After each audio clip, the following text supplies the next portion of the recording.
Aquarius, this is for you. Para sa inyong love reading guys, sa inyong buhay pag-ibig, sa mga Aquarius. Tingnan natin.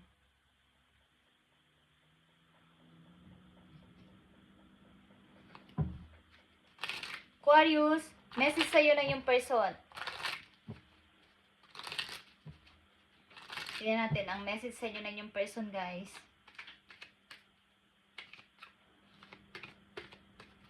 Okay. Aquarius, message sa iyo ng yung person. Tingnan natin kung ito'y nakaraan na or sa inyong kasalukuyan. I want to tell you how I feel. Okay, may gusto siyang sabihin sa iyo kung anong kanyang nararamdaman, guys. Okay. Aquarius, I want. So, hindi pa niya masabi-sabi. Gusto niyang sabihin. At kailangan niyang sabihin ang kanyang nararamdaman. So, titingnan natin to kung kasalukuyan niyo itong karlasyon o paparating pa lang na person sa buhay ng mga Aquarius. Okay. Tingnan natin ang message dito, guys. Tingnan natin to, guys. Ako ay nai-excite sa inyong pag-ibig. Okay? Aquarius, Four of Swords is here. Nandito kayo sa time na kayo ay nagpapahinga. Para kayata kayong galing sa pagka-broke ng heart, guys. At kayo naubusan ng enerhiya. Kailangan yung ipon muna, mag-charge, katulad ng cellphone. Okay? Ito ang inyong challenges ngayon. May na-broken heart sa inyo, guys. So, ano to? Aquarius? Ito ba ay kasalukuyang pag-ibig o paparating pa lang? I couldn't let you get close to me. I couldn't let you go get close to me, guys. So, meron sa inyong plano ang isang tao na mag-forward. Plano kayo ay mag-give sa inyo ng pag-ibig o something, magpapansin or manligaw kung kayo babae or magbigay ng parang plano kitang makilala pa. Parang getting to know each other. Okay? At nakikita niya ang inyong pagkamasayahin. Nakikita niyang inyong pagiging isang person na parang cool lang. Okay? Magaan lang kasama. Maring ito ay makikilala nyo sa labas. Pagpunta-punta nyo sa mga party o sa mga event is makikilala nyo ang person na to. Ito ay may pagka-romantic, tahimik, at maaaring gusto niya kayo sa pagiging isang masayahin. At maaaring ilan sa inyo ay galing sa pagka-broken talaga ng puso at gusto nyo mag-start muli sa inyong buhay. Okay? Gusto nyo ulit mag-start ng bagong umibig muli kung meron. But may plano din kayo dito mag-travel, pumunta na ibang lugar, but hindi nyo pa sigurado. Orong sulungan yung pagkaplano. At maaaring may isang person dito na planong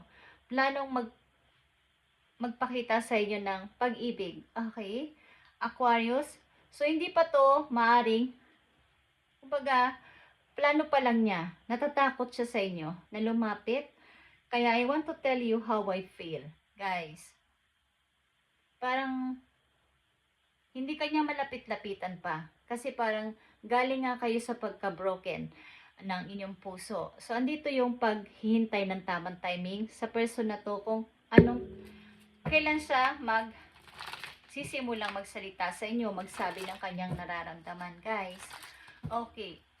Maaaring ilan sa inyo is paunti-unting nakaka-move on at lumalabas-labas na with friends. Okay, at handa na sa bagong challenges sa buhay. Handa na ulit mag-start. Okay. Tingnan natin to, guys. Para to sa mga Aquarius, I need pa ng more information dito. Ace of Swords is here. So, medyo matagal-tagal kayong hindi desisyon sa inyong mga naranasan, sa inyong pagkalugmok doon mula nung kayo ay mabroken, is andito yung pagka-stuck ng matagal, Aquarius, at napakatagal. Ang hirap mag-move on, ang hirap mag-start ulit, ang hirap sabihin kung saan ako magsisimula. Napakahirap. Okay. 8, 7, 10 of sword, guys. Para kayong tinusok ng iba't ibang, kumbaga, sobrang ginawa sa inyo ng tao na to. Hindi ko alam kung pinagtaksilan kayo o kayo ay niloko, pinagsinungalingan. At nandito yung inyong pagkatagal sa pagka-stuck dito bago kayo pag-isip-isip na, kailangan ko nang makalabas dito talaga. Ace of Swords is here, guys. At ibaba na tong napakabigat kong pasanin na to at pumili between new and old or new na sitwasyon sa ngayon. Bagamat may pag-aalinlangan is need ko tong gawin para sa ikauunlad ko in the near future. Kaya dito ang the full travel is nagbabadya dito, kaya lang may hindi pa kayo sure, unknown, at hindi nyo alam kung saan ba ako mag-i-start. At maaaring paminsan-minsan dinadalaw kayo ng mga kaibigan nyo o lumalabas kayo ng mga kaibigan nyo. At maaari rin may mga good news na papating sa inyo, hindi nyo palang nakikita. Okay. Mahirap ang inyong naging sitwasyon sa nakaraan ninyo. 10, 7, 8 years or more pa. At napakatagal nyo bago dito nakapagpasya na kailangan kong makasurvive dito. Kailangan kong mag-start mulit at ipakita na nakaka-move on na ako. Ipakita sa taong ito na nanakit sa akin na ako'y ayos na this time. At kailangan ko nang pumili. Iba ba mga nagpapahirap sa akin na to na bagay. Kaya andito on the full. Okay, guys. At next message for you. I replay our conversations over and over, Aquarius. May nagre-replay o nagre-review ng mga inyong pinag-usapan o combo ng inyong mga chat. Paulit-ulit. Bakit? Okay. Ikaw ba to, Aquarius, or ang inyong person? Vice versa. Is may nagre-replay ng inyong conversation. Ito man ay mali ito sa chat. Tinitingnan ang inyong mga pinag-usapan kung ano-ano. Nire-replay niya o ikaw. Guys. So, dito ang 7 of Wands, the Empress, and the 5 of Pentacles. So, maaari ikaw ay ayaw mo na siyang papasukin sa buhay mo, ayaw mo na siyang entertainin, at ayaw mo na siyang makita pang muli. Kahit na andito yung maaaring pinusuyo ka o sinachat ka pa ng person na to, tinatawagan, is andito yung pagbangon mo mula sa pagkadapa mo dito sa sitwasyon na to. At maaaring ilan sa inyo nandito Aquarius ay unti-unti na nakakabangon at nag-i-stay mo na ngayon bilang isang single. Kaya nga meron sa inyong plano ang isang person dito na kayo ay maaaring puntahan or magpakita ng pag-aalala sa inyo or may planong ibigay o sabihin ang mga nararamdaman niya sa inyo. I want to tell you how I feel. At hindi ko alam kung ito ay galing sa old person. Titingnan natin to. But may posibilidad na may plano din humingi ng sorry sa inyo ang taong nanakit sa inyo ng napatagal na panahon, guys. But sorry sapagkat kayo ay ayaw na siyang entertaining sa inyong buhay. Okay, tingnan natin ito, guys. Aquarius. Marami na kayong natutunan sa nakaraan. At nagpapatuloy ang ilan sa inyo. So may mga want kayo o need na mapalago pa ang inyong pagkakakitaan o ang inyong money. Yeah. King of Cups is here. Something. May offer din dito ang isang person sa inyo na magdadala sa inyo sa isang long-term na relasyon at panghabang buhay na relasyon, guys. Galing sa isang person na sinasabi ko nga romantiko ang person na to. At ito ay seryoso sa inyo. Mani ito yung water sign or Capricorn, Earth sign, okay, Capricorn, Virgo, Taurus, or Scorpio is ang mga energy na nakapalibot sa inyo dito at planong magbigay sa inyo ng para pagpaparamdam na gusto kita, Aquarius.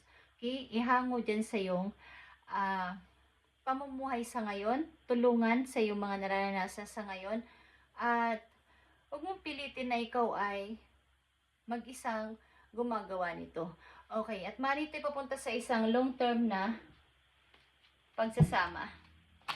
Aquarius, matagal lang pinagtiisan mo dito sa taong nanakit sa iyo at finally, kayo ay nakapag-move on na. Guys, nakapag-ipon na ng energy ulit sa inyong buhay, sa inyong katawan.